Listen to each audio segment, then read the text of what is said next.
જ્યારે હું મારા ઘરનું વીજળીનું બિલ ઓછું કરાવવા ગઈ ત્યારે તે માણસે મારી સાથે જે ગેરવર્તન કર્યું તે જોઈને મને ખૂબ ગુસ્સો આવ્યો। મેં તેની સામે મારી ફાઇલમાંથી એક કાગળ કાઢ્યો અને તેને બતાવ્યો। જેવો તેણે તે કાગળ વાંચ્યો તેના ચહેરાનો રંગ બદલાઈ ગયો। મારું નામ અંજલિ છે। હું સૂઈ રહી હતી કે ત્યારે ગરમીથી પરેશાન થઈને ઉઠીને બેસી ગઈ। મારી નજર છત તરફ ગઈ તો પંખો બંધ થઈ ચૂક્યો હતો। ગરમી ખૂબ વધારે હતી। હું રૂમની બહાર આવીને હોલમાં બેસી ગઈ હતી, પણ ત્યાં વધારે ગરમી થઈ રહી હતી અને આખા હોલમાં તડકો ફેલાયેલો હતો। મેં મારા ભાઈને કહ્યું હતું કે તું હોલમાં એક ચાદર બાંધી દે, પણ તેણે મારી વાત નહોતી સાંભળી। જે સ્ત્રીના માથે તેના પતિનો છાંયડો ન હોય તે સ્ત્રીની માવતરમાં એક પૈસાની કિંમત રહેતી નથી। મારા પતિનું નામ રાજ હતું અને તેના અવસાનને 2 મહિના થઈ ચૂક્યા હતા। થોડીવાર હોલમાં બેસીને હું ફરીથી મારા રૂમમાં ચાલી ગઈ હતી। ઘરની અંદર એવો સન્નાટો ફેલાયેલો હતો જાણે આ ઘર પણ બોલવાનું છોડી દીધું હોય। પહેલાં આ જ ઘર અવાજોથી ભરેલું રહેતું હતું। ક્યારેક રસોડામાં વાસણો વાગતા હતા, ક્યારેક ટીવીનો અવાજ આવતો હતો, ક્યારેક મારા પતિ મને કોઈ કામ માટે બોલાવતા હતા, ક્યારેક દરવાજા પર કોઈ સગા કે પડોશી આવી જતા હતા। પણ હવે છેલ્લા 2 મહિનાથી બધું બદલાઈ ગયું હતું। મારા પતિના ગયા પછી ઘરનો દરેક ખૂણો સૂનો પડી ગયો હતો। દિવાલો પણ ઉદાસ લાગતી હતી। હું પોતે પણ જાણે અંદરથી ખાલી થઈ ચૂકી હતી। મારી પાસે કોઈને કહેવા માટે કંઈ હતું નહીં કે ન કોઈ સાંભળવાવાળું હતું। હું ધીમેથી મારા રૂમમાં ગઈ હતી, રૂમનો દરવાજો અડધો બંધ કર્યો અને પલંગ પર બેસી ગઈ હતી। મારી પાસે રાખેલો જૂનો હાથવાળો પંખો મેં ઉઠાવ્યો અને પોતાને હવા કરવા લાગી। ગરમી બહુ વધારે હતી। બપોરનો સમય હતો। સૂરજ જાણે માથે ચડીને આગ વરસાવી રહ્યો હતો। છત તાવડીની જેમ તપી રહી હતી। રૂમ ભઠ્ઠી જેવો લાગતો હતો। પરસેવો મારા કપાળાથી વહીને ગરદન સુધી આવી રહ્યો હતો। મારી પીઠ પલળી ગઈ હતી, પરંતુ વીજળી હોવાના કારણે ઓછામાં ઓછો પંખો ચાલી રહ્યો હતો, તેથી હું જેમ તેમ બેઠી હતી। હું ધીમે ધીમે પંખો વીંજી રહી હતી અને વિચારી રહી હતી કે જિંદગી કેટલી જલ્દી બદલાઈ જાય છે। 2 મહિના પહેલાં સુધી હું એકલી નહોતી, ભલે મારા પતિ જેવા પણ હતા, પણ ઘરમાં એક પુરુષનો એક સહારો હતો। લોકો પૂછતા હતા, કામોમાં તેમનું નામ હતું, જવાબદારીઓનો બોજ વહેંચવાવાળો કોઈ હતો। હવે તેમના ગયા પછી બધું જ મારા માથે આવી પડ્યું હતું। બેંકના કાગળો મને સમજાતા નહોતા કે કયું બિલ ક્યારે ભરવાનું છે। મને ખબર નહોતી કે કોનો ફોન કરવો, કોની પાસે મદદ માંગવી। ઉપરથી લોકો આવતા હતા, દુઃખ વ્યક્ત કરતા હતા, પણ જતાં જતાં ટોણા મારીને જતા હતા। કોઈ કહેતું કે હવે કેમ ગુજરાન ચાલશે, કોઈ કહેતું કે દીકરો હોત તો સહારો થાત, કોઈ કહેતું કે હવે તો માવતરના ભરોસે રહેવું પડશે। હું બધું સાંભળતી હતી, ચૂપ રહેતી હતી, કારણ કે જવાબ આપવાની તાકાત બચી નહોતી।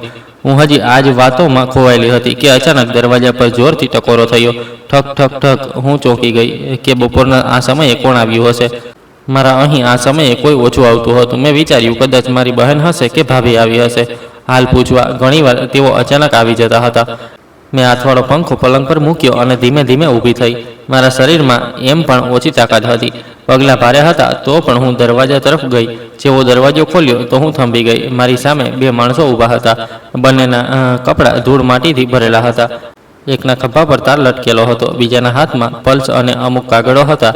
મેં તેમને જોતા જ ઓળખી લીધા। તે વીજળી વિભાગવાળા હતા। તેમાંથી એક માણસે નમસ્કાર કર્યા વગર, કંઈ પણ કહ્યા વગર સીધું કહ્યું, મેડમ, તમારા ઘરનું છેલ્લા 6 મહિનાથી વીજળીનું બિલ જમા થયું નથી, એટલે અમે તમારી લાઇટ કાપવા આવ્યા છીએ। તેની વાત સાંભળીને જાણે મારા પગ નીચેથી જમીન ખસી ગઈ।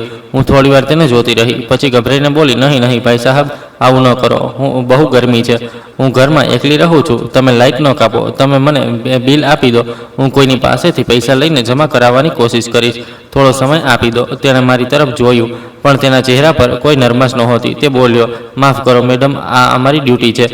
બિલ પહેલાંથી જ તમારા સરનામા પર મોકલાઈ ચૂક્યું છે। જો તમને ન મળ્યું તો તમારે વીજળી ઘર જઈને ડુપ્લિકેટ બિલ કઢાવવું પડશે, પણ અમારે અમારું કામ કરવું પડશે। મેં હાથ જોડી દીધા અને કહ્યું કે ભાઈ સાહેબ, 2 દિવસ તો રોકાઈ જાઓ, બસ 2 દિવસ, હું વ્યવસ્થા કરી લઈશ, અત્યારે ન કાપો, બહુ મુશ્કેલી થશે, રાત કેમ કપાશે, આટલી ગરમીમાં હું એકલી કેમ રહીશ। પણ તેણે મારી વાત જાણે સાંભળી જ નહીં।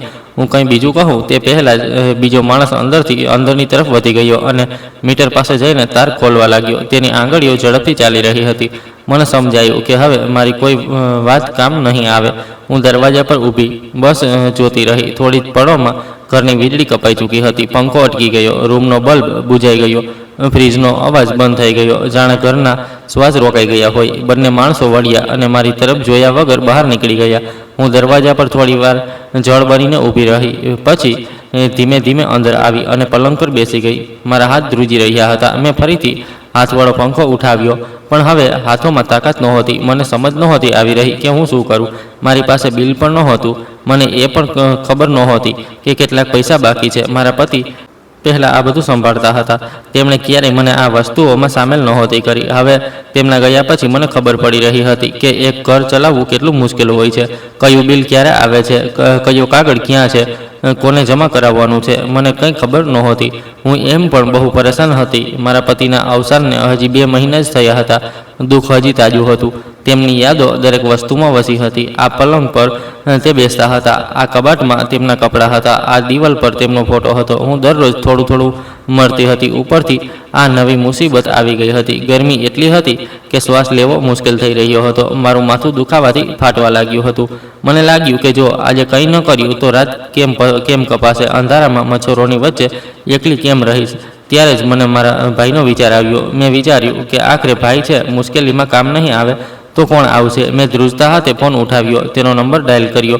ઘંટડી જવા લાગી. હું આશાથી ફોનને કાન પર લગાવીને રહી. ઘણો સમય ઘંટડી ગઈ, પણ તેણે ફોન ન ઉઠાવ્યો.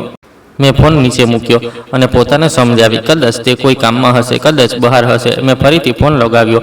આ વખતે પણ ઘંટડી ગઈ, પણ ઘણા સમય સુધી ગઈ, પણ તેણે ફોન ન ઉઠાવ્યો. હવે મારા દિલમાં ડંખ થવા લાગ્યો હતો. મને છેલ્લા કેટલાક દિવસોની વાતો યાદ આવવા લાગી. તે પહેલાં દર બીજા દિવસે ફોન કરી લેતો હતો. હવે બહાના બનાવવા લાગ્યો હતો. ક્યારેક કહેતો મિટિંગમાં છું, ક્યારેક કહેતો બહાર છું, ક્યારેક કહેતો કે હું પછી વાત કરું છું. હું બધું સમજતી હતી, પણ માનવા નહોતી માંગતી. આજે જ્યારે મને ખરેખર તેની જરૂર હતી, ત્યારે તેણે ફોન પણ ન ઉઠાવ્યો. મારી આંખોમાં આંસુ ભરાઈ આવ્યા. મેં ફોનને જોરથી પકડી લીધો. મન થયું દિવાલ પર મારી દઉં, પણ મેં પોતાને રોકી. મેં વિચાર્યું કદાચ ભાભીએ ના પાડી હશે, કદાચ તેમને લાગતું હશે કે હું પૈસા માંગીશ, કદાચ તેમને ડર હોય કે હું તેમના પર બોજ બની જઈશ. પણ હું કોઈ શોખથી ફોન નહોતી કરી રહી. મારા ઘરની વીજળી કપાઈ ચૂકી હતી. હું એકલી હતી, પરેશાન હતી, ગરમીમાં બેઠી હતી અને મને ખરેખર મદદ જોઈતી હતી. મેં એકવાર ફરી હિંમત કરીને તેને ફોન લગાવ્યો. આ વખતે પણ એ જ ઘંટડી ગઈ અને પછી ફોન કપાઈ ગયો. તેણે ફરીથી ન ઉઠાવ્યો. હવે મારી છેલ્લી આશા પણ તૂટી ગઈ. મેં ફોન ધીમેથી પલંગ પર મૂકી દીધો અને બંને હાથોથી પોતાનો ચહેરો ઢાંકી લીધો. મારી આંખોમાંથી આંસુ વહેવા લાગ્યા. હું રડવા નહોતી માંગતી, પણ રોકાઈ નહોતી શકી. પતિ ચાલ્યો ગયો હતો. ભાઈ મોં ફેરવી રહ્યો હતો.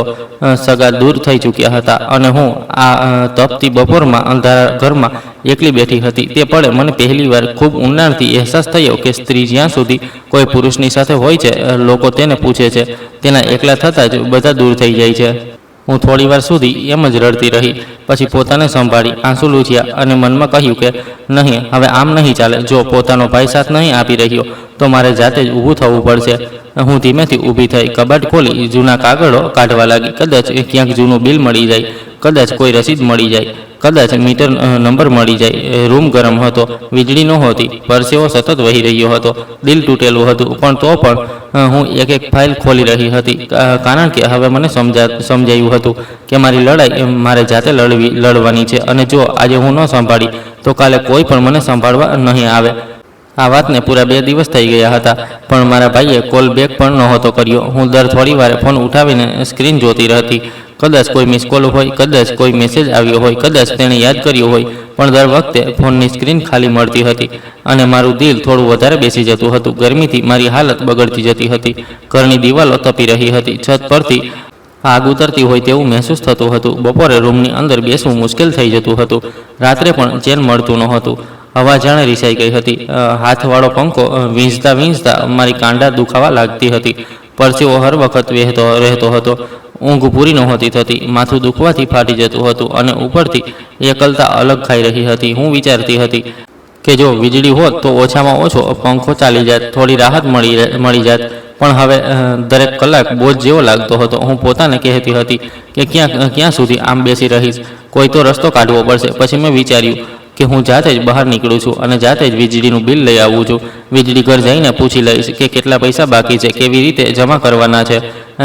પણ તરત જ ડરે મને પકડી લીધી. હું ક્યારેય પણ ઘરેથી બહાર એકલી નહોતી ગઈ. મને રસ્તા પણ બરાબર યાદ નહોતા.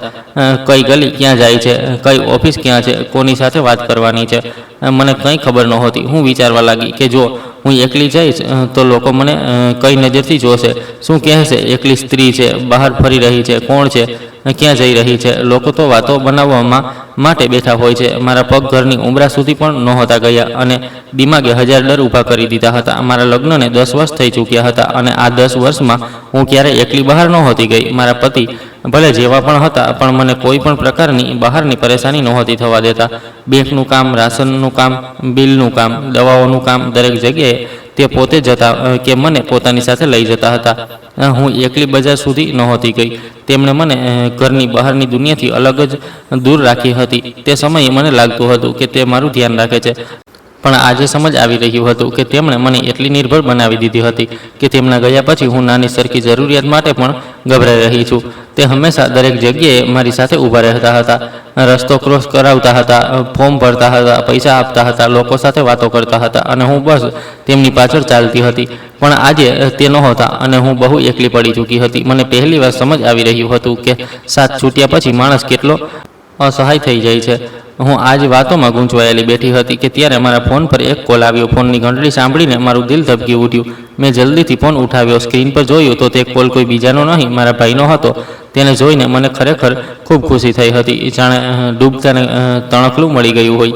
મેં વાર કર્યા વગર કોલ રિસીવ કર્યો હતો અને તેને એક શ્વાસમાં બધું જણાવી દીધું હતું કે ઘરની વીજળી કપાઈ ગઈ છે, 2 દિવસથી બહુ ગરમી છે, બિલ નથી મળ્યું, મને કંઈ સમજાતું નથી, તું ફોન નહોતો ઉઠાવતો, હું બહુ પરેશાન છું. હું જલ્દી બોલતી જતી હતી કારણ કે મને ડર હતો કે ક્યાંક તે વચ્ચે કોલ કટ ન કરી દે અને એ ન કહી દે કે હું પછી વાત કરું છું. તેણે મારી પૂરી વાત સાંભળી અને પછી બોલ્યો કે સારું ઠીક છે, તું ફિકર ન કર, હું વીજળીનું બિલ લાવીને તને આપી દઈશ, તું આરામથી ઘરે બેસ, કાલે જ હું વીજળીનું બિલ લાવીને આપી દઈશ. તેની આ વાત સાંભળીને મને થોડી રાહત મળી હતી. લાગ્યું કે ચાલો હવે બધું ઠીક થઈ જશે. તેને પછી કહ્યું, જો તને કંઈ બીજું જોઈએ તો કહે. હું થોડીવાર ચૂપ રહી હતી. મારું મન કરતું હતું કે તેને કહી દઉં કે મને એક પંખો લાવી દે જે વીજળી વગર ચાલતો હોય, કે બેટરીવાળો કંઈક લઈ આવ, બહુ ગરમી છે, મારાથી સહન નથી થતું.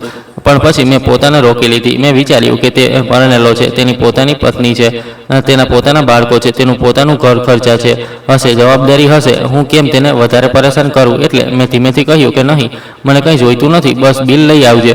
પછી મેં ફોન કટ કરી દીધો હતો. ફોન કપાતા જ પછી હું પહેલીવાર 2 દિવસમાં થોડી હળવી મહેસૂસ કરી રહી હતી. મને લાગ્યું કે હવે કાલે તે આવશે, બિલ આપશે, કદાચ જમા પણ કરાવી દેશે, કદાચ થોડીવાર બેસીને હાલ પણ પૂછી લેશે. હું સાંજ સુધી એ જ આશામાં બેઠી રહી. બીજા દિવસે સવારે વહેલી ઉઠી ગઈ હતી. મને લાગતું હતું કે આજે તે ગમે ત્યારે આવી શકે છે. મેં ઘર થોડું સરખું કર્યું, પાણી રાખ્યું અને ફોન પાસે રાખી લીધો. દરેક અવાજ પર લાગતું કે કદાચ એ આવ્યો હશે, પણ દિવસ ટળી ગયો અને તે ન આવ્યો. મેં વિચાર્યું કે કદાચ કોઈ કામમાં ફસાયો હશે, કાલે આવી જશે. પછી બીજો દિવસ પણ નીકળી ગયો. ન કોઈ કોલ આવ્યો, ન કોઈ મેસેજ આવ્યો અને ન તે પોતે આવ્યો. હું પરેશાન થઈ ગઈ હતી. મારો વિશ્વાસ ફરીથી તૂટવા લાગ્યો હતો. મને સમજ નહોતી આવી રહી કે હું શું કરું. હું વારંવાર ફોન ઉઠાવતી, પછી મૂકી દેતી, વિચારતી કે જો જાતે ફોન કરું, પછી વિચારતી કે જો તેને કરવો હોત તો જાતે કરી લેત. હું ફરી ચૂપ બેસી જતી. સાંજે જ્યારે ગરમી વધારે વધી ગઈ તો મારું મન રડવાનું કરવા લાગ્યું. હું વિચારી રહી હતી કે શું હું એટલી એકલી થઈ ગઈ છું કે મારો પોતાનો ભાઈ પણ મારી નાની સરખી મદદ ન કરી શકે? ત્યારે જ રાત્રે મારા ભાઈનો એક મેસેજ આવ્યો. મેં જલ્દીથી ખોલ્યો. તેમાં લખ્યું હતું કે હું હમણાં થોડા વ્યસ્ત છું, હું 1 અઠવાડિયા પછી તમારું બિલ લાવીને તમને આપી દઈશ. તે મેસેજ વાંચતા જ મારું દિલ જાણે બેસી ગયું. 1 અઠવાડિયું વધારે કેવી રીતે કપાત? શું તેને ખબર નહોતી કે ઘરમાં વીજળી નથી? શું તેને અંદાજ નહોતો કે હું એકલી છું? શું તેને ફરક જ ન પડ્યો? તે નાના મેસેજ મને ઘણું બધું સમજાવી દીધું હતું. હું સ્ક્રીનને જોતી રહી, પછી ધીમેથી ફોન નીચે મૂકી દીધો. હું સમજી ગઈ હતી કે ખરેખર કોઈનું નથી હોતું. જ્યાં સુધી બધું બરાબર ચાલે છે, લોકો સાથ દેખાય છે, જેવી પરેશાની આવે છે, દરેક જણ પોતાના કામમાં વ્યસ્ત થઈ જાય છે, સગા વાતો કરે છે, જવાબદારી નથી ઉઠાવતા. તે રાત્રે હું ખૂબ મોડે સુધી જાગતી રહી. ગરમી હતી, અંધારું હતું અને મનમાં કડવાશ હતી. પણ તે જ કડવાશથી એક તાકાત પણ પેદા થઈ રહી હતી. મેં વિચાર્યું કે જો હું આજે પણ કોઈની રાહ જોતી રહી તો આખી જિંદગી જોતી રહી જઈશ. મારી પરેશાનીઓ મારે જાતે જ જોવી પડશે. કોઈ બીજું આવીને મારું ઘર નહીં સંભાળે, કોઈ બીજું આવીને મારું બિલ નહીં ભરાવે, કોઈ બીજું આવીને મારી જિંદગી સરળ નહીં કરે. મેં તે જ રાત્રે નિર્ણય કરી લીધો હતો કે હવે બસ બહુ થયું, કાલે હું જાતે જઈશ, જાતે જ વીજળી ઘર જઈશ, જાતે જ બિલ કઢાવીશ, ભલે રસ્તો પૂછવો પડે, ભલે લોકો જુએ, ભલે ડર લાગે, પણ હવે હું રોકાઈશ નહીં. હું ડરતા જ પણ જઈશ, કારણ કે જો આજે મેં પહેલું પગલું ન ઉઠાવ્યું તો હંમેશા બીજાની રાહ જોતી રહી જઈશ. અને હવે હું રાહ જોઈને તૂટવા નહોતી માંગતી, હું જાતે ચાલતા શીખવા માંગતી હતી. રાત મેં જેમ તેમ કરીને પસાર કરી હતી. ગરમી એટલી વધારે હતી કે મારી ઊંઘ વારંવાર તૂટી જતી હતી. ક્યારેક મચ્છર કરડતા હતા, ક્યારેક પરસેવાથી કપડાં પલળી જતા હતા, ક્યારેક ગૂંગળામણ થવા લાગતી હતી, ક્યારેક એવું લાગતું હતું જાણે રૂમની હવા પણ બંધ થઈ ગઈ હોય. હું હાથવાળો પંખો વીંચતા થાકી જતી હતી, પછી થોડીવાર અટકતી હતી, ફરીથી શરૂ કરતી હતી. આંખો બંધ કરતી તો ચિંતા સામે ઊભી મળતી હતી. વીજળીનું બિલ કેટલું હશે, કેવી રીતે ભરીશ, કોની પાસે મદદ માંગીશ, જો બહુ વધારે થયું તો શું થશે, જો જમા ન કરી શકી તો શું, અંધારામાં રહેવું પડશે. એવા જ હજાર સવાલ મારા દિમાગમાં ઘૂમતા રહ્યા. રાત બહુ લાંબી લાગી રહી હતી અને દરેક કલાક પહાડ જેવો ભારે હતો. ક્યારેક હું પડખું બદલતી હતી, ક્યારેક ઉઠીને પાણી પીતી હતી, ક્યારેક છતને જોતી રહેતી હતી. મારા પતિની યાદ પણ વારંવાર આવી રહી હતી. જો તે હોત તો કદાચ મારે આ રીતે એકલા સહન ન કરવું પડત. પછી હું પોતાને સમજાવતી હતી કે હવે રડવાથી કંઈ નહીં થાય. હવે જે છે મારે જ સંભાળવાનું છે. જેવી સવારની હળવી રોશની બારીમાંથી અંદર આવી, હું ઉઠીને બેસી ગઈ હતી. શરીર તૂટેલું હતું, આંખો ભારે હતી, પણ મનમાં એક જીદ હતી કે આજે ભલે જે થાય, હું જાતે જઈશ અને મારું કામ કરીને આવીશ. મેં સૌથી પહેલાં રસોડામાં જઈને થોડો નાસ્તો બનાવ્યો હતો. ઘરમાં વધારે કંઈ નહોતું, જે હતું તેમાંથી જ કામ ચલાવ્યું હતું.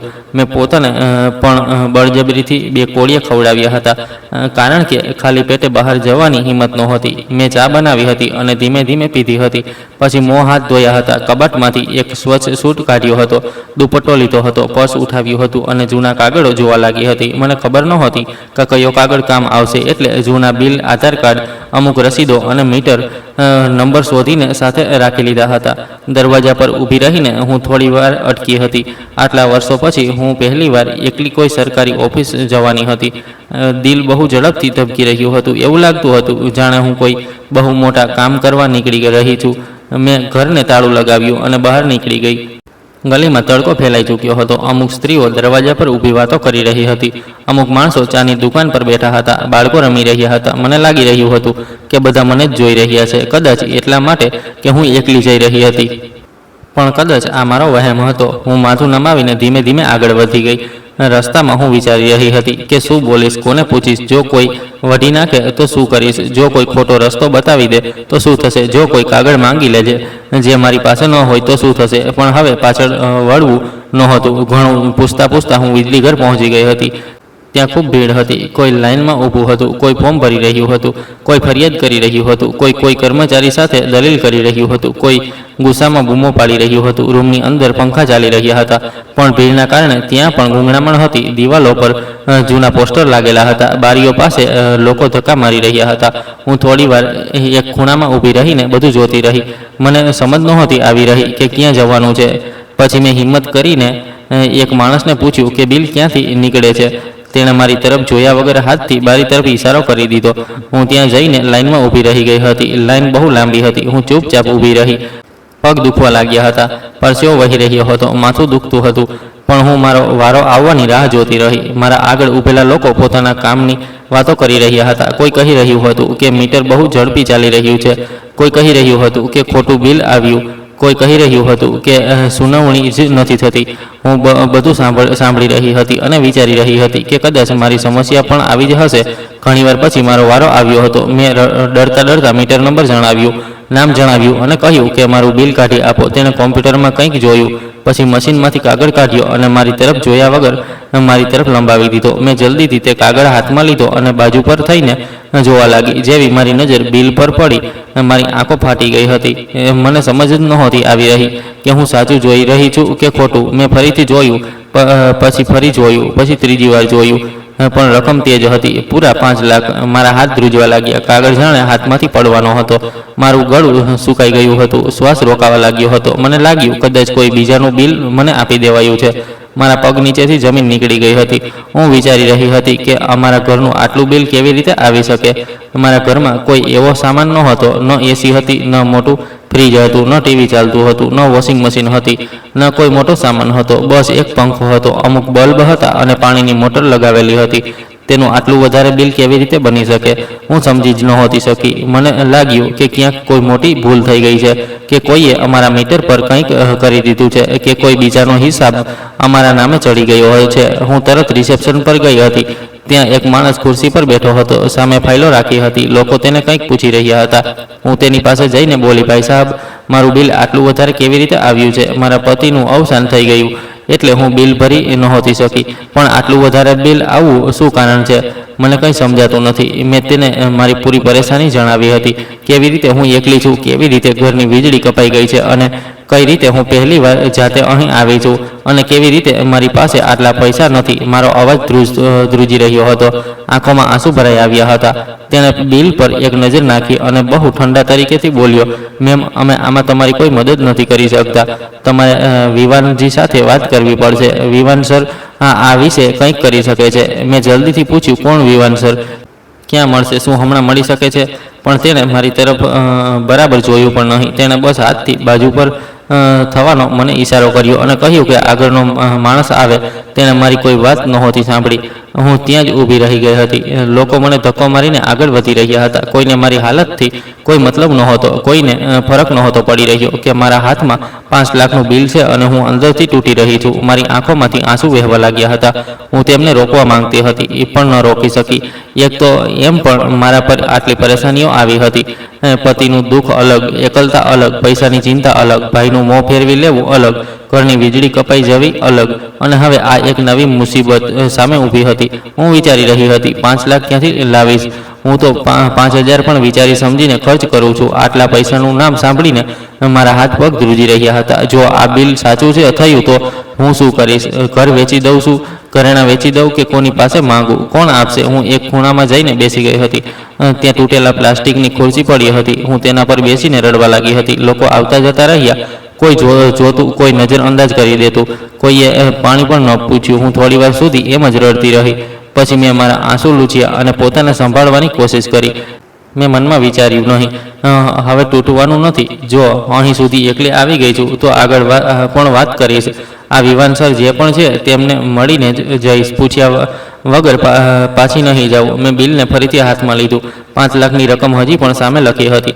મને તે નંબર જાણે ચીડવી રહ્યો હતો, પણ આ વખતે મેં કાગળ વાળ્યો, દુપટ્ટો બરાબર કર્યો અને ઊભી થઈ ગઈ.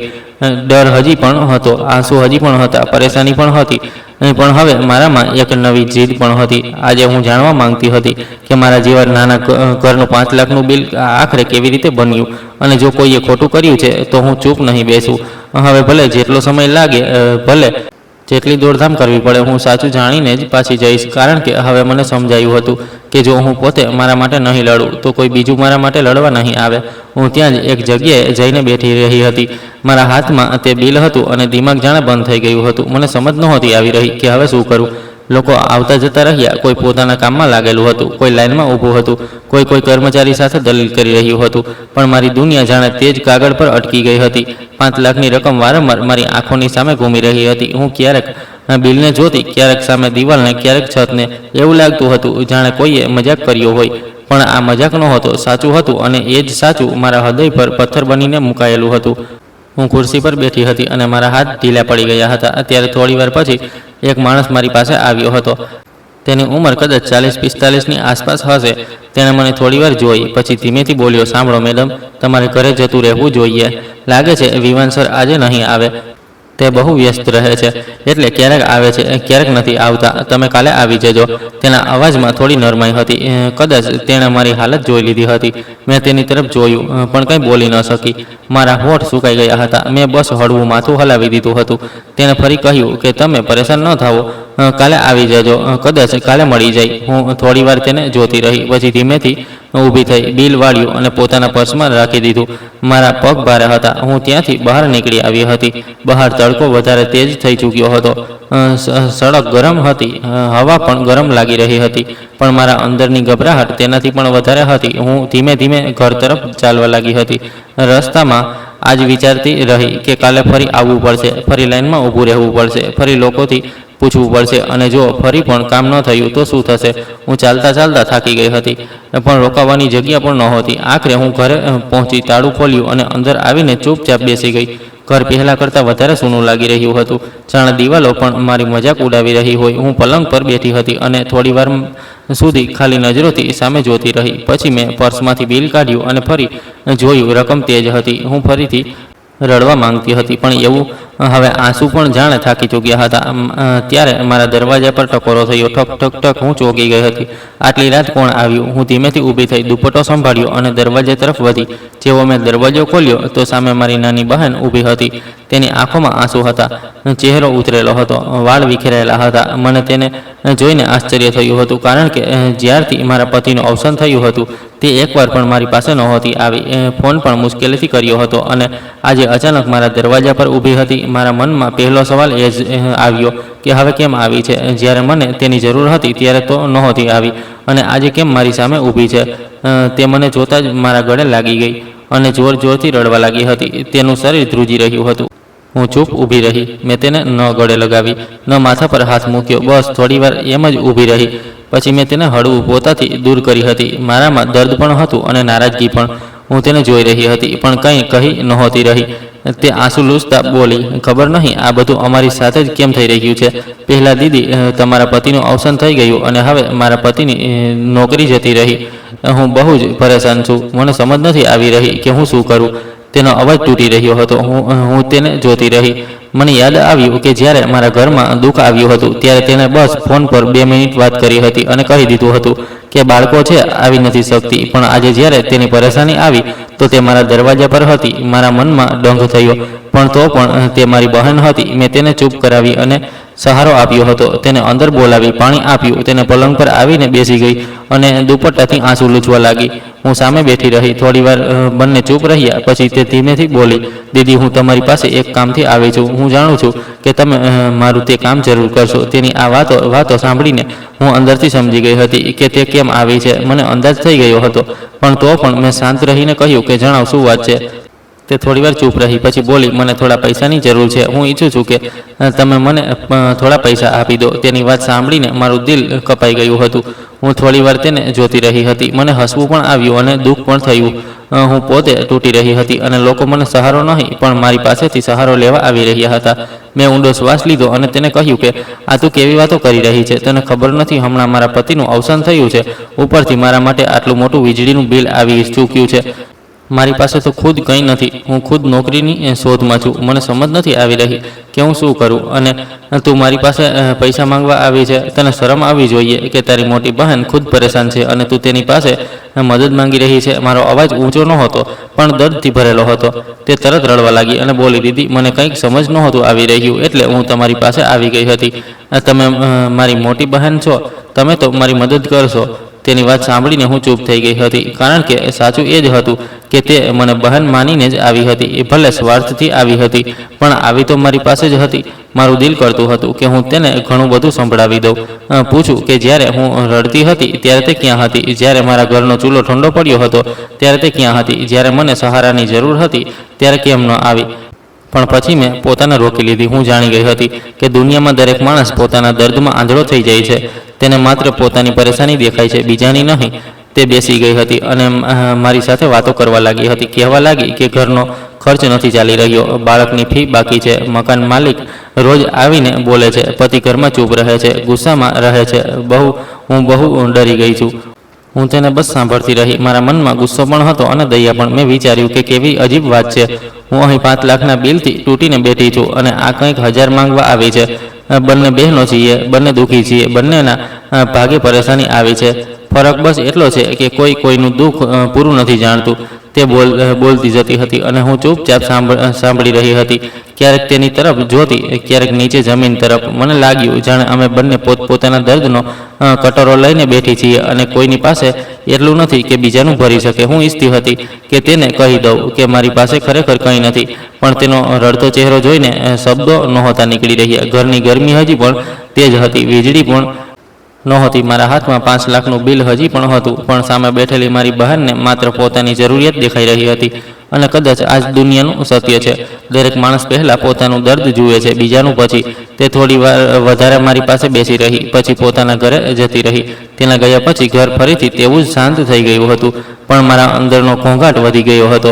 હું પલંગ પર બેઠી રહી અને વિચારતી રહી કે આખરે મારી જિંદગીમાં એક પરેશાની કેમ પૂરી નથી થતી કે બીજી સામે ઊભી થઈ જાય છે. નાની બહેન પોતાનું દુઃખ લઈને આવી હતી અને હું મારું દુઃખ છુપાવીને તેને દિલાસો આપતી રહી હતી. તેના ગયા પછી મેં ઊંડો શ્વાસ લીધો અને દિવાલ પર માથું ટેકવીને થોડીવાર આંખો બંધ કરી લીધી. પણ આરામ ક્યાં હતો? દિમાગમાં એ જ 5 લાખનું બિલ ઘૂમી રહ્યું હતું. સાંજ થઈ ચૂકી હતી. સૂરજ ઢળવા લાગ્યો હતો. ઘરની અંદર હળવી પીળી રોશની ફેલાઈ રહી હતી. ગરમી હજી પણ ઓછી નહોતી થઈ, પણ દિવસ જેવી તેજ નહોતી. મેં વિચાર્યું કે જો હમણાં ન ગઈ તો પછી રાત થઈ જશે અને કાલ સુધી ફરી બેચેની ખાતી રહેશે. કેમ ન હું એકવાર ફરી વીજળી ઘરનો ચક્કર લગાવી આવું? શું ખબર આજે તે માણસ મળી જાય જેને બધા લોકો વિવાનસર કહી રહ્યા હતા. કદાચ તે જ મારી મદદ કરી શકે. કદાચ તે જ જણાવી શકે કે આટલું મોટું બિલ કેવી રીતે આવ્યું છે અને જો ભૂલ છે તો કેવી રીતે ઠીક થશે. હું થોડીવાર પોતા સાથે લડતી રહી, જોઉં કે ન જોઉં. પછી મેં આખરે નક્કી કરી લીધું કે જવાનું છે. હવે ડરીને બેસવાથી કંઈ નહીં થાય. હું ઉઠી, કબાટ ખોલી, બધા કાગળો કાઢ્યા, જૂના બિલ, રસીદો, ઓળખપત્ર બધું એક ફાઇલમાં રાખ્યું. દુપટ્ટો લીધો, દરવાજો બંધ કર્યો અને ઘરથી બહાર નીકળી ગઈ હતી. સાંજનો સમય હતો. સડક પર લોકોની અવરજવર હતી. બાળકો રમી રહ્યા હતા. દુકાનો પર લાઇટો થવા લાગી હતી. મને ફરી એ જ ગભરાટ થઈ રહી હતી, પણ હવે સવારવાળી ખચકાટ થોડી ઓછી હતી, કારણ કે એકવાર બહાર નીકળી ચૂકી હતી. હું ધીમે ધીમે પગલાં ભરતી પુલ તરફ ચાલી ગઈ હતી. ત્યાંથી આગળ વીજળી ઘર પડતું હતું. રસ્તામાં લોકો આવતા જતા રહ્યા, પણ હવે હું માથું નમાવીને નહીં પણ સીધી ચાલી રહી હતી, જાણે પોતાના કામ પર જઈ રહી હોઉં. ત્યાં પહોંચીને મેં ગેટ પર ઊભેલા એક માણસને પૂછ્યું, સર આવી ગયા છે કે શું? તેણે મારી તરફ જોયું અને બોલ્યા કે હા સર તો આવી ચૂક્યા છે, અંદર બેઠા છે. તેની વાત સાંભળીને મારા દિલના ધબકારા તેજ થઈ ગયા હતા. મેં ફાઇલ વધારે જોરથી પકડી અને સીધી ઓફિસ તરફ ચાલી ગઈ હતી. ઓફિસનો દરવાજો અડધો ખુલ્લો હતો. મેં અંદર જોયું તો એક માણસ ખુરશી પર બેઠો હતો. તે લાંબો પહોળો અને દેખાવમાં બહુ સુંદર હતો. ગોરો રંગ, સ્વચ્છ કપડાં, વાળ સેટ કરેલા અને બેસવાની રીત એવી જાણે તેને પોતા પર બહુ વિશ્વાસ હોય. તેની ઉંમર કદાચ 40ની આસપાસ હશે, પણ પોતાને બહુ સંભાળીને રાખતો હતો. તેની મેજ પર ફાઇલો રાખી હતી. પાછળ એસી ચાલી રહ્યું હતું. રૂમમાં ખુશ્બુ પણ આવી રહી હતી, બહારની ભીડભાડથી અલગ. તે રૂમ બહુ સજેલો હતો. મેં દરવાજા પર ઊભા રહીને ધીમેથી પૂછ્યું, અંદર આવું? તેણે એક નજર મને જોઈ અને કંઈ પૂછ્યા વગર હાથથી ઇશારો કર્યો, આવી જાઓ. હું ધીમેથી અંદર ગઈ અને સામે ખુરશી પર બેસવા લાગી. તો તેણે કહ્યું, બેસો, ડરો નહીં. હું બેસી ગઈ, પણ મન ગભરાયેલું હતું. હું જેવી બેઠી, મેં રોકાયા વગર મારી બધી પરેશાની જણાવવાનું શરૂ કરી દીધું. મેં મારા પતિનું અવસાન થઈ ગયું છે, ઘરની વીજળી કપાઈ ગઈ છે, મને બિલ નહોતું મળ્યું, આજે કાઢ્યું તો 5 લાખનું આવ્યું છે. હું એકલી છું, મારી પાસે એટલા પૈસા નથી. મને કંઈ સમજ નથી આવી રહ્યું, હું શું કરું? હું બોલતી જતી હતી અને તે મને ધ્યાનથી જોઈ રહ્યો હતો. તેના ચહેરા પર હળવી મુસ્કાન હતી, પણ તે મુસ્કાન મને સારી ન લાગી. હું બોલીને ચૂપ થઈ ગઈ. તો તેણે ખુરશી પર પાછળ ટેક લેતા કહ્યું કે તમે ફિકર ન કરો, તમારું આ 5 લાખનું બિલ 5000નું પણ થઈ શકે છે. તેની આ વાત સાંભળીને મને એક પળ માટે રાહત મળી. મને લાગ્યું કે કદાચ ખરેખર કોઈ રસ્તો છે, પણ તેણે તરત જ આગળ કહ્યું, પણ તેના બદલામાં તમારે મારી એક વાત માનવી પડશે. મારા શ્વાસ રોકાઈ ગયા હતા. હું તેને આશ્ચર્યથી જોવા લાગી કે તે મને આ રીતે કેમ કહી રહ્યો છે. મેં ધીમેથી પૂછ્યું, કેવી વાત? તેણે મેઝ પર આંગળીઓ વગાડી અને બોલ્યો, જુઓ, જો તમે આ કેસ વગેરે કરશો, કોર્ટમાં જશો, ફરિયાદ કરશો, તો તેનાથી તમારો કોઈ ફાયદો નહીં થાય. માત્ર તમારા પૈસા અને સમય બંને ખરાબ થશે. લોકો ચક્કર કપાવતા રહેશે, કામ કાંઈ નહીં થાય. પણ જો તમે મારો થોડો ફાયદો કરી દો તો તમે બહુ ફાયદામાં રહેશો. તેની વાતો સાંભળીને મારું મન બેચેન થવા લાગ્યું હતું. હું સમજવા લાગી હતી કે તે કઈ તરફ ઈશારો જઈ રહ્યો છે, પણ તો પણ હું ચૂપ રહી. તેણે આગળ ઝૂકીને કહ્યું, મારી પત્નીનું અવસાન થઈ ગયું છે. હું ઘણા સમયથી એકલો રહું છું. હું ઈચ્છું છું કે તમે થોડો સમય મારી સાથે વિતાવો. તમને પણ સારું લાગશે અને તમારું કામ પણ થઈ જશે. તેણે આ વાત એમ કહી જાણે કોઈ બહુ મોટો આસાન સોદો જણાવી રહ્યો હોય. જાણે હું કોઈ માણસ નહીં, સામાન છું, જેને જરૂરિયાતને નબળો કરી દીધો છે અને હવે કોઈ પણ કિંમત લગાવીને ખરીદી શકે છે. થોડી પળ માટે મને વિશ્વાસ જ ન થયો કે તેણે મારી સામે આ કહ્યું છે. હું તેને જોતી રહી. મારા કાન ગરમ થઈ ગયા, ચહેરો બળવા લાગ્યો, દિલમાં જાણે આગ લાગી ગઈ હતી. મને લાગ્યું જાણે કોઈએ મારા દુઃખની મજાક ઉડાવી દીધી હોય. હું મદદ માંગવા આવી હતી અને તેણે મારી મજબૂરી પર ગંદી નજર નાખી દીધી હતી. તેને શું લાગ્યું? હું એકલી છું તો ઝૂકી જઈશ, મારા પતિ નથી રહ્યા તો વેચાઈ જઈશ, મારી પાસે પૈસા નથી તો ઇજ્જત છોડી દઈશ, મારી આંખોમાં ગુસ્સો ભરાઈ આવ્યો હતો. તેણે કદાચ વિચાર્યું કે હું માની જઈશ, કારણ કે તે ખુરશી પર આરામથી બેસીને મને ઘૂરી રહ્યો હતો. મેં એક પળ પણ વધારે ત્યાં બેસવું જરૂરી ન સમજ્યું. હું તરત મારી જગ્યાએથી ઊભી થઈ ગઈ હતી. તેણે વિચાર્યું કદાચ હું જવા લાગી છું તો બોલ્યો, વિચારી લો મેડમ, આવા મોકા રોજ નથી મળતા. તમારો મોટો ફાયદો કરી રહ્યો છું. તેની આ વાતો સાંભળીને મારું લોહી ઉકળી ઉઠ્યું. મેં મેજ પર રાખેલી મારી ફાઇલ ઉઠાવી અને તેને ઘૂરીને કહ્યું કે તારી હિંમત કેવી રીતે થઈ મારી સાથે આ પ્રકારની વાત કરવાની? હું મદદ માંગવા આવી હતી, પોતાને વેચવા નહીં. તેણે હસવાની કોશિશ કરી અને બોલ્યો, અરે નારાજ કેમ થાવો છો? મેં તો બસ રસ્તો બતાવ્યો છે. મેં કહ્યું, તમારા જેવા લોકો જ સ્ત્રીઓની મજબૂરી જોઈને ગંદા સોદા કરે છે. તમને શરમ આવવી જોઈએ. ખુરશી પર બેસીને લોકોનું કામ કરવું જોઈએ કે તેમની ઇજ્જત ખરીદવી જોઈએ. મારો અવાજ ઊંચો થઈ ગયો હતો. બહાર કદાચ લોકોએ સાંભળી લીધું હતું. તે તરત થોડો સંભાળીને બોલ્યો, ધીમે બોલો, ઓફિસ છે. મેં કહ્યું, ઓફિસ છે ત્યારે જ તો બોલી રહી છું, જેથી બધા સાંભળી શકે કે તું શું કરે છે. તે એકદમ ગભરાઈ ગયો હતો. તેના ચહેરાનો રંગ ઉડી ગયો હતો. કદાચ તેને આશા નહોતી કે હું જવાબ આપીશ. હું ગુસ્સામાં ધ્રુજી રહી હતી, પણ ડર હવે ખતમ થઈ ચૂક્યો હતો. હું વળી અને ઝડપી પગલાંથી બહાર નીકળી ગઈ હતી. બહાર આવતા જ મારા શ્વાસ તેજ ચાલવા લાગ્યા. દિલ ધબકી રહ્યું હતું. આંખોમાં આંસુ પણ હતા અને આગ પણ. હું બહાર વરંડામાં ઊભી રહીને થોડીવાર પોતાને સંભાળતી રહી. મારા હાથ ધ્રુજી રહ્યા હતા, પણ આ વખતે નબળાઈથી નહીં, ગુસ્સાથી. અને મને સમજાયું હતું કે દુનિયામાં અમુક લોકો મદદ નથી કરતા, મજબૂરીનો ફાયદો ઉઠાવે છે. પણ મેં મનમાં તે જ વખતે કસમ ખાધી હતી કે ભલે ગમે તેટલો સમય લાગે, ભલે ગમે તેટલી ભાગદોડ કરવી પડે, હું આ બિલની સચ્ચાઈ પણ કાઢીશ અને આવા માણસને પાઠ પણ શીખવીશ. કારણ કે આજે તેણે ખોટી સ્ત્રી પસંદ કરી હતી. હું તૂટી જરૂર હતી, પણ વેચાઈ નહોતી. મેં ગુસ્સાથી તેને જોયો અને સ્પષ્ટ અવાજમાં કહ્યું, તમે ફાલતુ વાતો કરી રહ્યા છો. તમને કંઈ ખબર પણ છે કે હું કોણ છું? મારા અવાજમાં એવો વિશ્વાસ હતો કે તે એક પળ માટે ચૂપ થઈ ગયો હતો. હજી સુધી જે માણસ ખુરશી પર પાછળ ટેક લઈને અકળમાં બેઠો હતો, તેની ગરદન સીધી થઈ ગઈ હતી. મેં વાર કર્યા વગર મારી ફાઇલ ખોલી હતી. મારા હાથ હવે ધ્રુજી નહોતા રહ્યા, કારણ કે હું ગુસ્સાને ડરને ખતમ કરી દીધો હતો. ફાઇલની અંદર મારા પતિના અમુક જરૂરી પેપર રાખેલા હતા, અમુક ઓળખના કાગળો હતા, અમુક જૂના દસ્તાવેજ હતા અને અમુક એવા કાગળ હતા જેને જોઈને સમજદાર માણસ તરત સમજી જાય કે મામલો સામાન્ય નથી. હું એક એક કાગળ કાઢીને તેની સામે મૂકવા લાગી હતી. પહેલાં તો તેના ચહેરા પર એ જ હળવી મુસ્કાન હતી, જાણે તેને લાગતું હોય કે હું બસ તેને ડરાવવાની કોશિશ કરી રહી છું. પણ જેવી તેને તે પેપર પર નજર નાખી, તેની મુસ્કાન થોડી ગાયબ થઈ ચૂકી હતી. તેણે ખુરશી પરથી થોડું આગળ ઝૂકીને કાગળોને ધ્યાનથી જોવાનું શરૂ કર્યું હતું. તેની આંખોમાં પહેલાં આશ્ચર્ય આવ્યું, પછી બેચેની, પછી ડર. મેં સ્પષ્ટ જોયું હતું કે તેના ચહેરાનો રંગ ધીમે ધીમે ઉડી રહ્યો હતો. હજી થોડી વાર પહેલાં જે માણસ મને મજબૂર સમજીને સોદો કરી રહ્યો હતો, તે જ હવે કાગળોને એમ જોઈ રહ્યો હતો જાણે જમીન તેના નીચેથી ખસી ગઈ હોય. તેણે એક કાગળ ઉઠાવ્યો, પછી બીજો, પછી ત્રીજો. તેના હાથોની ગતિ ઓછી થઈ ગઈ હતી, આંગળીઓ ધીમી પડી ગઈ હતી, કપાળ પર પરસેવો ચમકવા લાગ્યો હતો. રૂમમાં એસી ચાલી રહ્યું હતું, તો પણ તેના ચહેરા પર ગભરાહટ સ્પષ્ટ દેખાઈ રહી હતી. તે વારંવાર મારી તરફ જોતો, પછી કાગળો તરફ જોતો. કદાચ તેને વિશ્વાસ નહોતો આવી રહ્યો કે હું તે જ સ્ત્રી છું જેને તેણે એકલી બેસહારા અને નબળી સમજી લીધી હતી.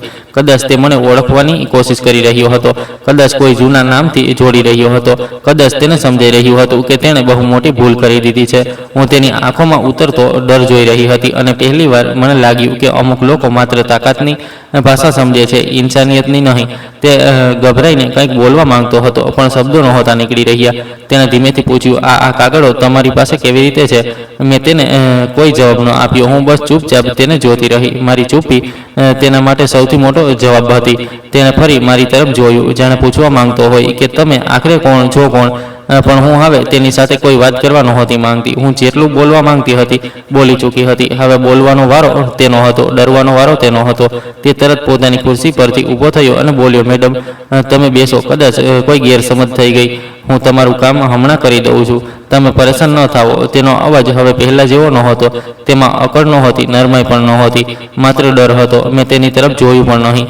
મેં તે બધા પેપર તેની સામે ફરીથી સરકાવી દીધા હતા, જેથી તેમને બરાબર જોઈ લે અને સમજી લે કે સામે બેઠેલી સ્ત્રી કોઈ એવી તેવી નથી જેને તે મજબૂરીમાં ઝુકાવી દેશે.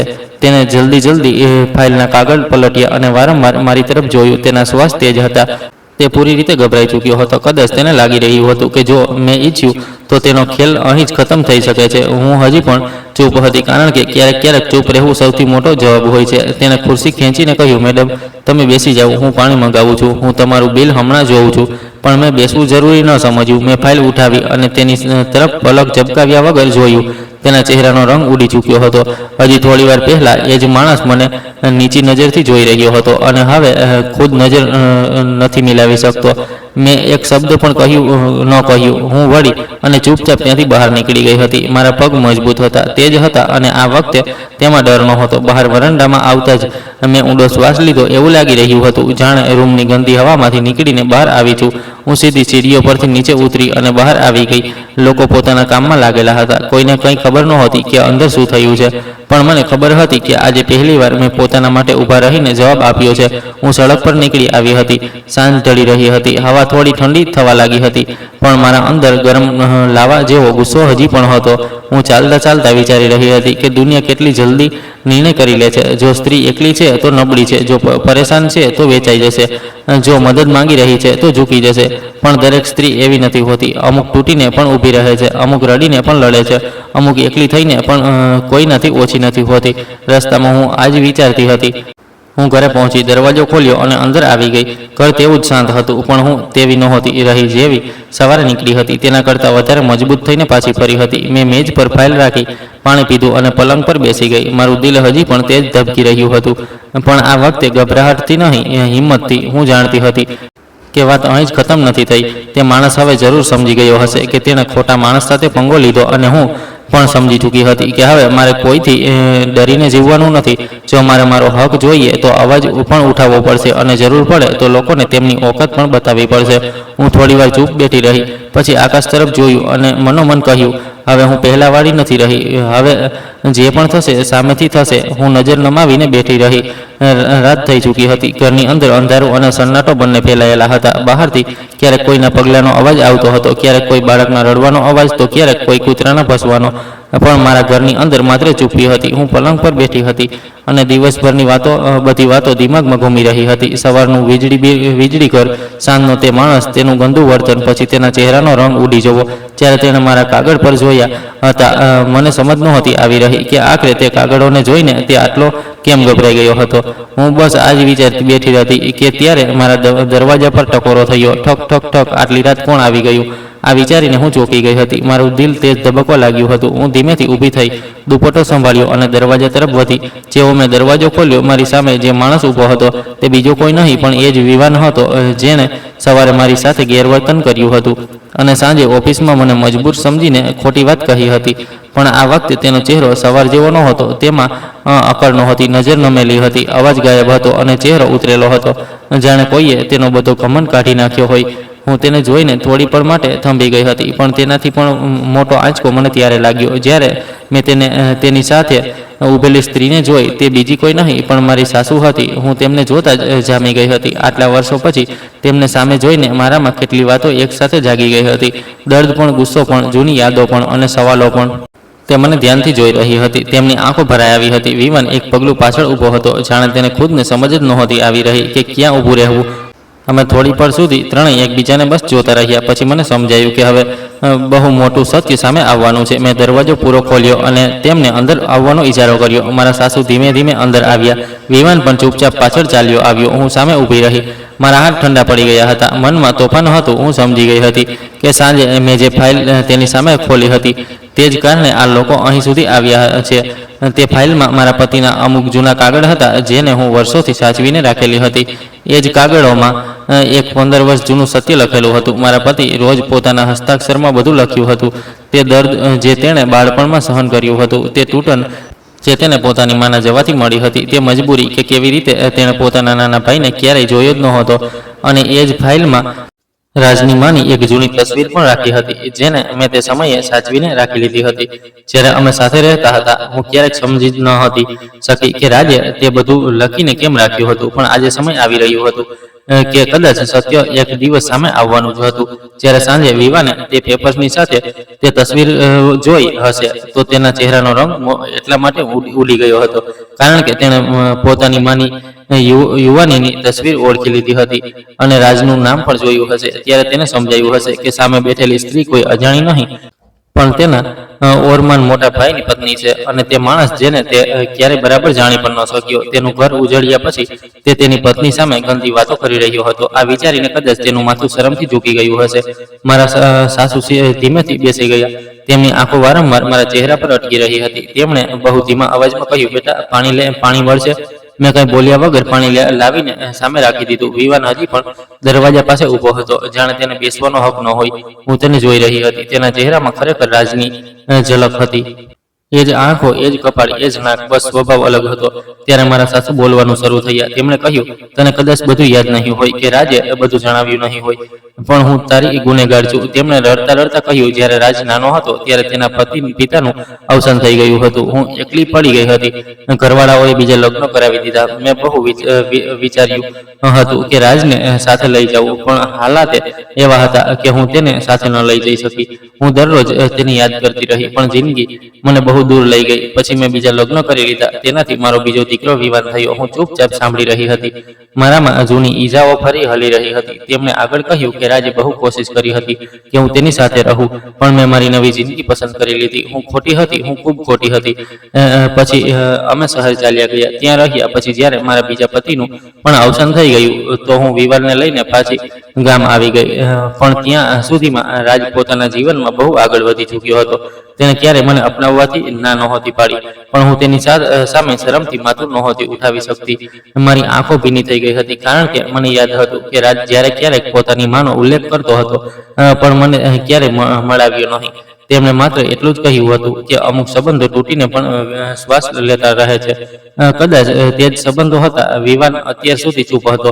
પછી અચાનક તે મારી સામે આવીને ઊભો થઈ ગયો અને બોલ્યો, ભાભી, મને માફ કરી દો. હું તમને ઓળખી ન શક્યો. હું નહોતો જાણતો કે તમે કોણ છો. મેં બહુ મોટી ભૂલ કરી દીધી.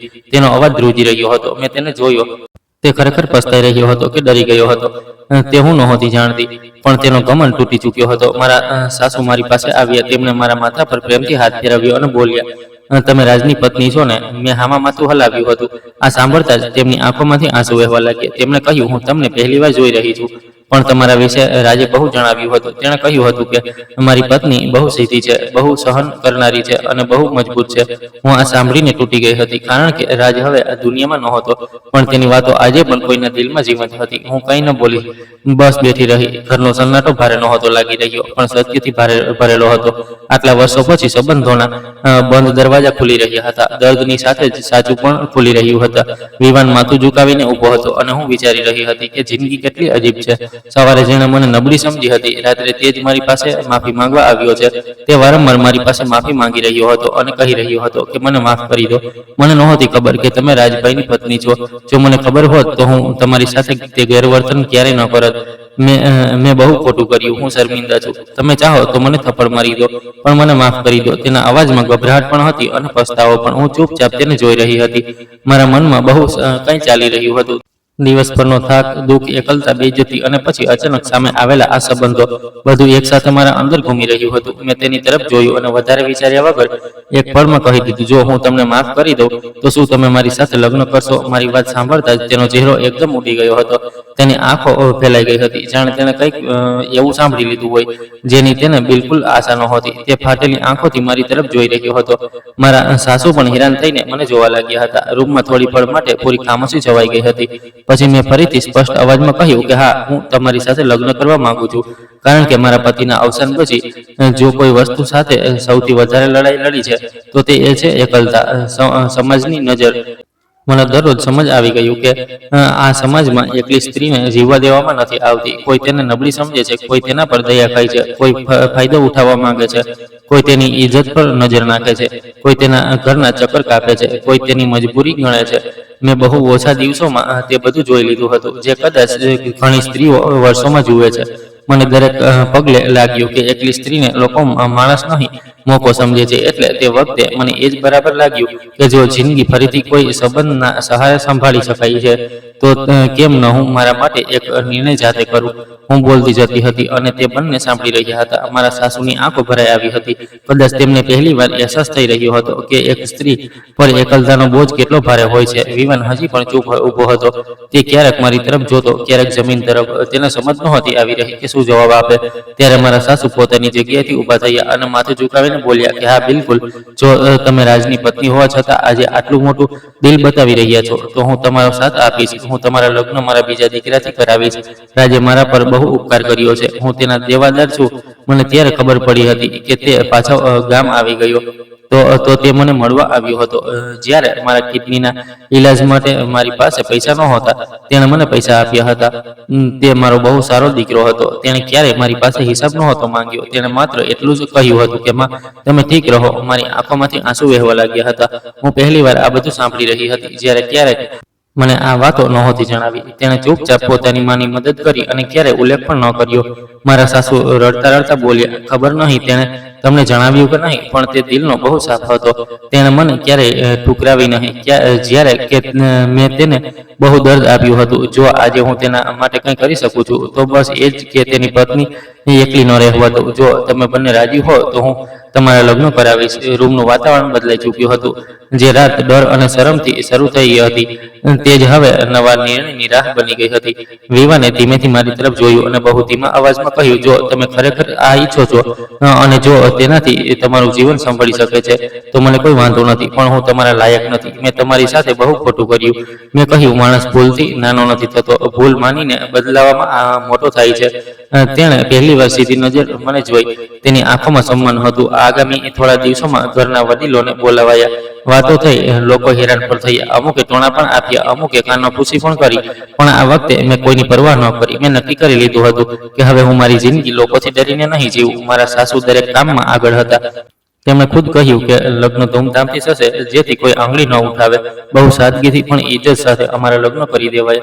હું દુલ્હન બની તો મારા મનમાં અજીબ દર્દ પણ હતું અને શાંતિ પણ. રાજની યાદ પણ હતી અને નવા રસ્તાનો ડર પણ ક્યાંય અંદર એક રાહત હતી કે હવે ઘર ફરીથી સૂનું નહીં રહે.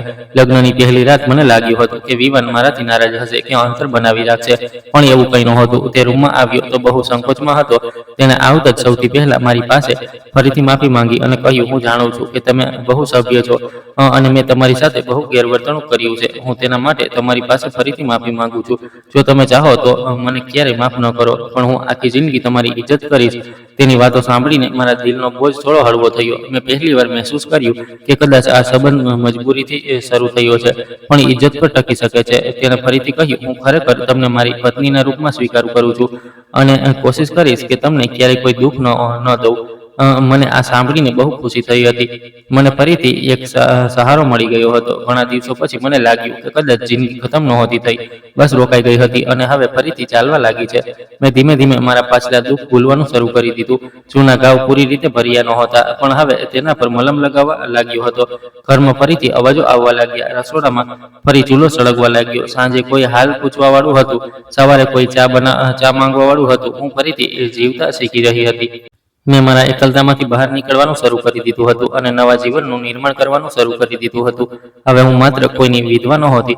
હું ફરીથી એક સ્ત્રી હતી, એક માણસ હતી જેની પાસે આગળ વધવાનો હક હતો અને મેં એ જ હક પોતાના હાથોથી પાછો લીધો હતો. દોસ્તો, આશા છે કે તમને અમારી આ કહાની પસંદ આવી હશે. કહાની પસંદ આવી હોય તો વિડીયોને લાઈક કરો, ચેનલ પર નવા છો તો ચેનલને સબસ્ક્રાઈબ કરો અને હા, નોટિફિકેશન બેલને જરૂર દબાવો જેથી આગામી અપડેટ સૌથી પહેલા તમને મળે. ધન્યવાદ.